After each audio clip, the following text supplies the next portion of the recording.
kemarin milih nggak Pilpres? Milih ya? Pilihannya di hati aja disimpan. Nah tapi sekarang tuh belum selesai pemilihan, pemilu kan belum selesai tuh dihitung. Sekarang udah ramai lagi pilkada, Pilgub DKI nih. Siap nggak apa yang diharapkan dari Pilgub DKI? Insya Allah siap untuk menyambut Pilkada DKI. Memang harapan kami sih pemimpin yang di DKI Jakarta nanti bisa merangkul semua golongan Bu, karena memang Jakarta terdiri dari berbagai macam golongan dan latar belakang warganya. Kalau kamu kira-kira apa yang diharapkan dari pemimpin DKI? Bisa mengatasi banjir yang terjadi di ibu kota. Oke, ada lagi? Kamu? Yang pasti bisa mengatasi kemacetan. Kamu? Mengatasi kesehatan masyarakat umum. Oke, yang di ujung apa nih harapannya untuk Pilkada DKI? Bisa mengatasi polusi Jakarta sih Pak. Banyak ya, itu dia udah rame loh. Nah, ini pemirsa kita baru selesai nih hiruk pikuk Pilpres 2024 14 Februari lalu. Dan perhitungannya juga masih berjalan, belum selesai, belum tuntas. Tapi sekarang sudah mulai ramai lagi di publik terkait dengan Pilkada DKI, Pilgub 2024 yang sudah di depan mata. Ada banyak nama yang mulai muncul, mulai dari Ridwan Kamil, kemudian Ahmad Syahroni, dan ada nama-nama yang lama kemudian muncul lagi. Kira-kira siapa yang akan masuk di radar DKI? Itu akan kita bahas dengan sejumlah narasumber saya yang sudah hadir malam hari ini. Nah, ini yang warnanya agak cerah nih, di sebelah sana ada Bung Erwin Aksa, Waketum Partai Golkar, selamat malam. Malam.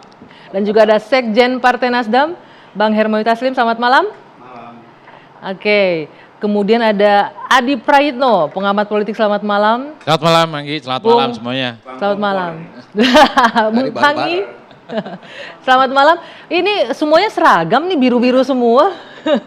Oke, kita juga Bang Erwin ini kalau saya nggak salah dengar ini juga suaranya paling tinggi nih di dapilnya. Ya Bang Erwin ya, tertinggi di dapil saat ini. Alhamdulillah. Oke. So far paling tinggi ya, ada sekitar 200 ribuan ya. Kurang lebih. Oke, kita akan bahas malam hari ini mengenai siapa kira-kira yang akan masuk radar Pilkada DKI 2024 di dua sisi selengkapnya.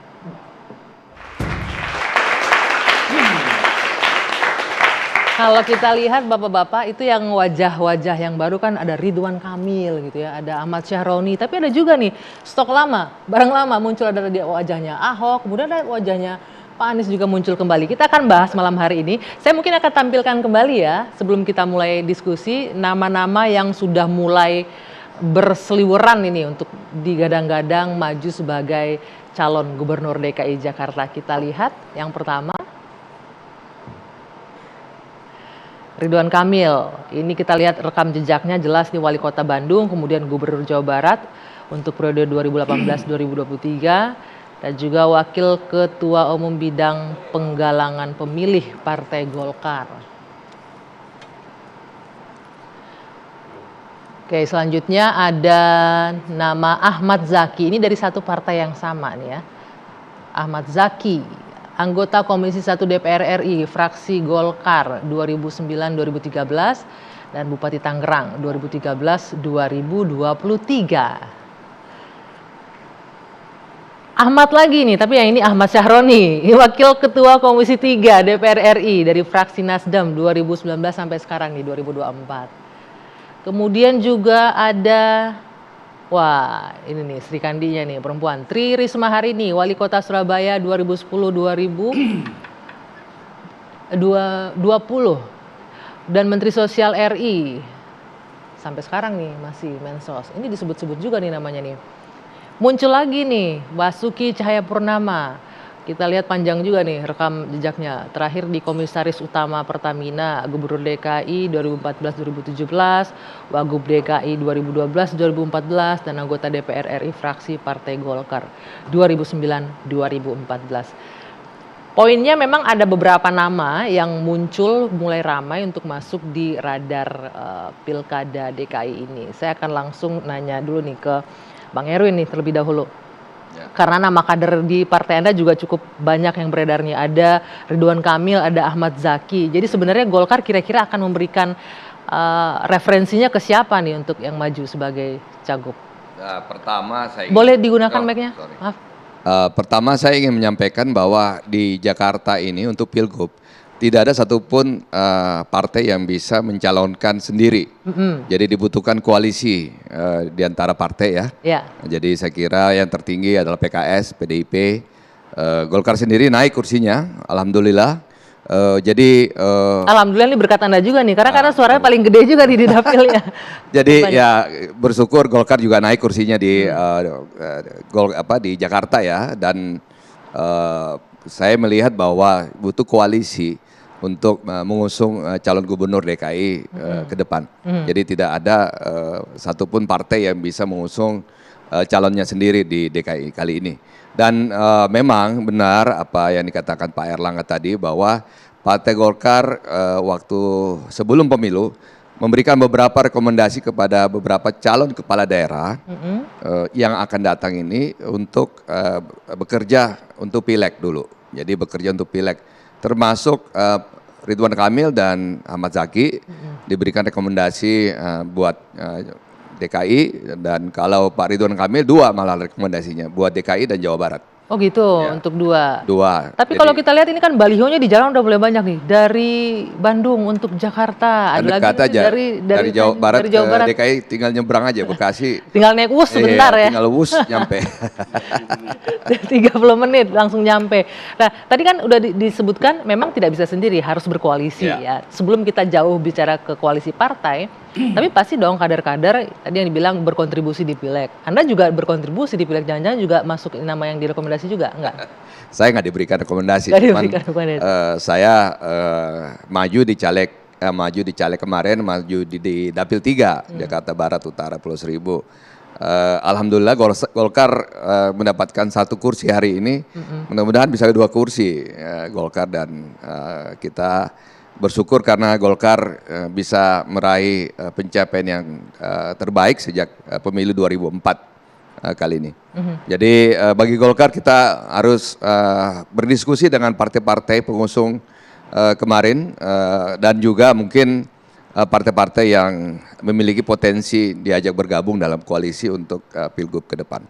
Dan kembali lagi ke Pak Erlangga, bahwa Golkar ini selalu mengedepankan data, riset.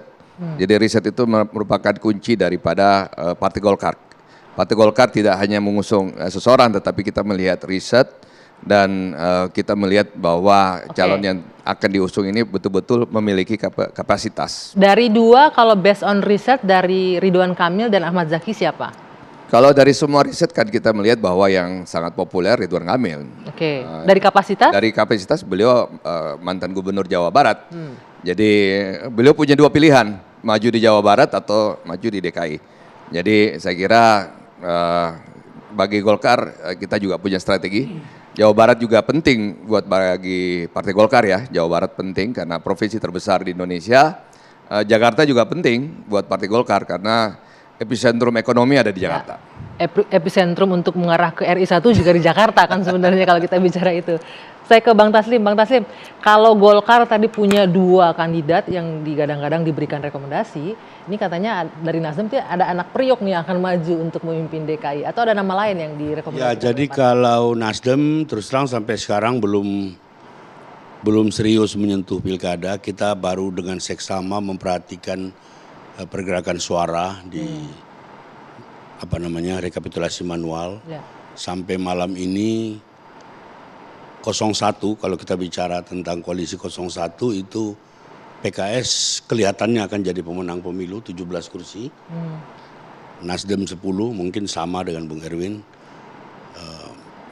PKB 9. Jadi minggu depan kami akan menggagasi pertemuan 3 ketua tingkat DKI. Kita mau bangun tradisi baru supaya koalisi kita ini berkelanjutan. Koalisi kita ini permanen. Kami inginkan kalau bisa koalisi 01 ini dari Pilpres, Pilkada ke 514 kabupaten kota itu bisa berlanjut. Artinya solid nih PKB, PKS sama ya, Nasdem. kita maunya seperti itu. Nggak akan mungkin lirik-lirik nanti tergantung pembicaraan berikut. Saya menggarisbawahi tadi yang dikatakan Bung Erwin itu memang benar, tidak ada satu partai pun yang bisa maju sendiri. Karena 106 kursi, 20% itu kan 20 sekian. Sementara partai tertinggi itu 17, PKS kalau tidak ada perubahan apa-apa, kalau tidak ada, apa namanya sekarang tuh, penggelumbungan, belanja, istilah-istilah aneh-aneh itu yang kita nggak ngerti. Nah, tapi kalau ditanya nama memang sejak sejak cukup lama ada 3 nama yang berkembang di internal. Yang pertama itu Siapa aja? ada ketua fraksi DPRD DKI anak muda namanya Wibi Andrino, beliau seorang pengacara. Pendidikan beliau juga bagus, beliau magister ilmu hukum dari UGM. Beliau salah seorang peraih suara terbanyak juga di Nasdem pada pilkada kali ini, pemilu kali Jakarta ini. juga itu? Jakarta. Jadi beliau masuki 2 periode. Kami punya Oki Asokawati yang berpengalaman 10 tahun di DPR. Beliau seorang pragawati, dosen, aktivis sosial dan segala macam. Dan tentu yang paling fenomenal si anak Priok, ya. Sahabat saya Ahmad Saroni, beliau orang Padang yang nggak pernah ke Padang, lahir dan besar di Priok. Dia klaim dia sebagai orang Priok. Sekarang wakil ketua Komisi 3 di DPR dan bendahara DPP. Jadi ada 3 nama lah intinya. Ada 3 ini yang terus belum mengerucut ya, ke belum salah satu. mengerucut. Nanti kan ada tahapan-tahapan berikutnya. Dan kita juga belum tanya kesediaannya. Bertiga ini kan baru masyarakat yang sebut-sebut. Berarti masih klaim dari luar ya? Masih Ini klaim dari OTW luar, Tanjung Priok, klaim dari para Jakarta. pendukung. Kita juga kita mau juga bertemu dengan para pendukung. Misalnya ada sekumpulan milenial itu pendukung fanatik Wibi Andrino, mereka minta ketemu. Di Roni ada yang namanya Ahmad Saroni Center. Itu ada klub balap sepeda, klub jalan kaki, ada banyak pendukungnya. Itu kita mau dengar mereka juga. Wah, ini pertarungan internal sengit juga kayaknya nih. Iya seperti biasa, tapi akhirnya nanti tetap survei yang menentukan. Oke, survei yang menentukan. Kita akan lanjut iya. nanti pembahasan ini. Ini menarik nih yang disampaikan tadi bahwa inginnya koalisinya solid, koalisi 01 begitu juga di pilkada sampai ke bawahnya. Memungkinkan nggak hal itu terjadi? Saya akan tanya ke Mas Adi Pray dan juga Bung Panggi. Karena kalau kita berkaca ke politik di Indonesia, di tanah air, kadang-kadang itu yang terjadi koalisi nasional yang berbeda dengan koalisi di pilkada. Begitu ya Mas Adi Pray ya, kalau kita lihat ya. Seringnya begitu kan ya, belum tentu. Aku yakin. Nah, apakah ini mungkin? Kita akan lanjutkan nanti di 2 sisi sesaat lagi.